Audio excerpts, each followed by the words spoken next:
olhar para extroversão é olhar para uma tendência que precisa ter precisa ter a nossa consciência para usar ela de uma forma positiva.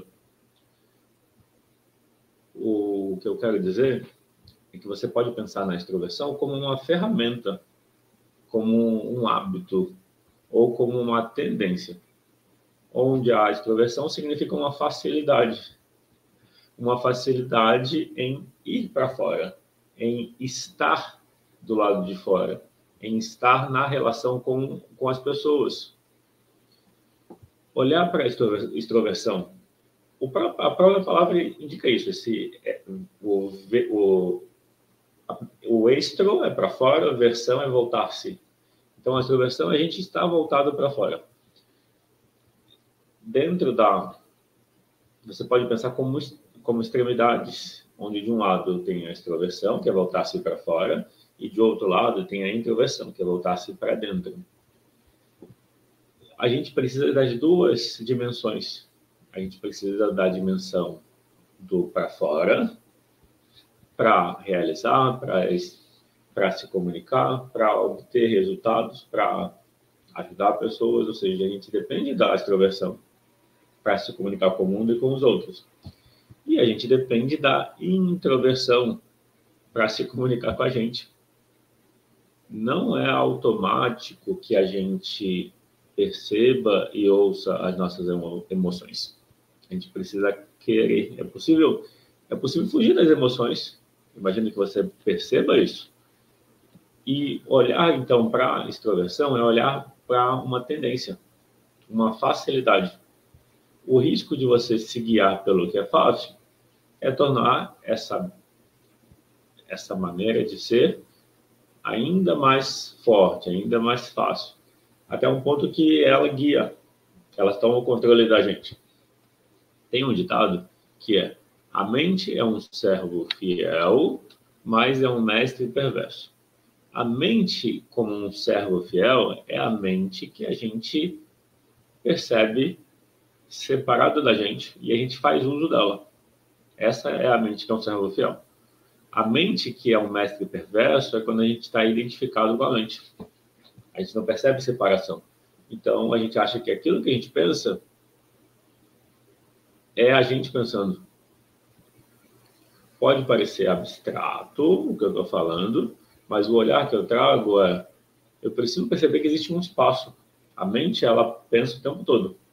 Eu preciso filtrar. Se vem um pensamento e eu associo o que eu estou pensando, eu abro mão da minha liberdade de escolher. Porque os pensamentos vêm como condicionamentos. Bom dia, Sandra, bem-vinda. Os pensamentos, eles são condicionados às nossas experiências passadas. E também condicionado ao que a gente sente, que é condicionado às experiências passadas. Então, dificuldades emocionais, frustrações passadas, traumas passados, vão moldar a nossa maneira de agir. Quando você pensa nas feridas emocionais, por que as feridas emocionais é um assunto que aparece em quase todas as aulas? Porque as feridas emocionais acontecem nos primeiros 6, 7 anos de vida. Então, não necessariamente hoje você lembra do que aconteceu. Mas isso não quer dizer que o efeito da ferida emocional não esteja presente. As 5 feridas: rejeição, abandono, humilhação, traição e injustiça. Essas 5 feridas fazem a gente se adaptar às feridas, fugindo delas. E isso diminui a nossa autenticidade. Porque a autenticidade é ser a gente por completo. É sentir bem, sentir confortável. Quando a gente olha para a seguinte pergunta: a pessoa extrovertida é sempre autêntica? A resposta é: ela é sempre autêntica quando ela se guia pelas emoções. Mas e quando tem uma tristeza? Quando eu sinto uma tristeza, a tendência de sentir a tristeza é fugir dela, para a maioria das pessoas. Para outras, é ficar remoendo a dor. Essas duas formas não resolvem a dor.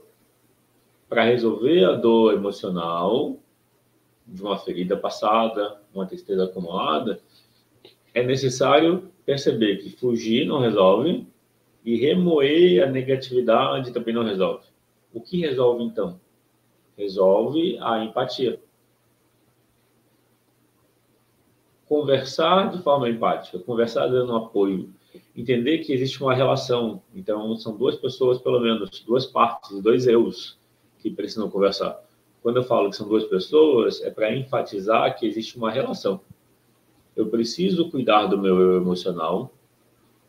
Nesse cuidar do meu eu emocional, o resultado dessa relação é o que eu sinto. O que eu quero dizer? Se a relação é de acolhimento, a relação é boa, o que eu sinto tem leveza, o que eu sinto é mais fluido. Se a relação entre o meu eu racional e o meu emocional não é boa, ou seja, eu não quero sentir o que eu estou sentindo, ou quando eu sinto eu fico remoendo e pensando por quê, sofrendo, dessas duas formas a relação não é boa e aí o sofrimento aumenta. O que resolve? É eu entender que o meu eu racional precisa se interessar, apoiar e cuidar do meu eu emocional.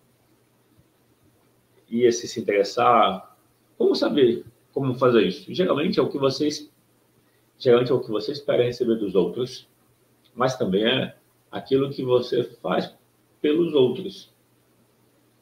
Pode ser que você cuide melhor de você do que pode ser que você cuide melhor dos outros do que você cuida de você. Então, basta pensar o que você faz pelos outros quando você quer cuidar deles. Não que isso seja uma regra, não é isso. Mas eu estou dizendo que quando se trata da extroversão, existe um interesse muito grande, muito forte pelas relações, pelo que acontece fora, pelas coisas de forma mais leve, de forma mais tranquila, de forma mais sem... É como se fosse um olhar para a extroversão é essa comunicabilidade facilitada, sociabilidade, uma atenção ao lado de fora, um dinamismo, um foco na ação, movimento.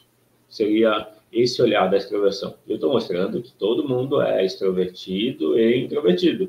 A diferença é que a gente fica em algum ponto. Por exemplo, você pode ser mais extrovertido ou extrovertida do que se permite ser.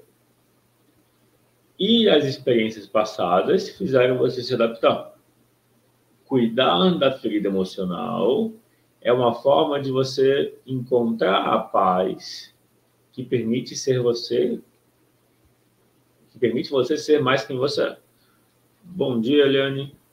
Quando você cuida da tristeza, a tristeza é a dor emocional, que a gente chama de ferida emocional.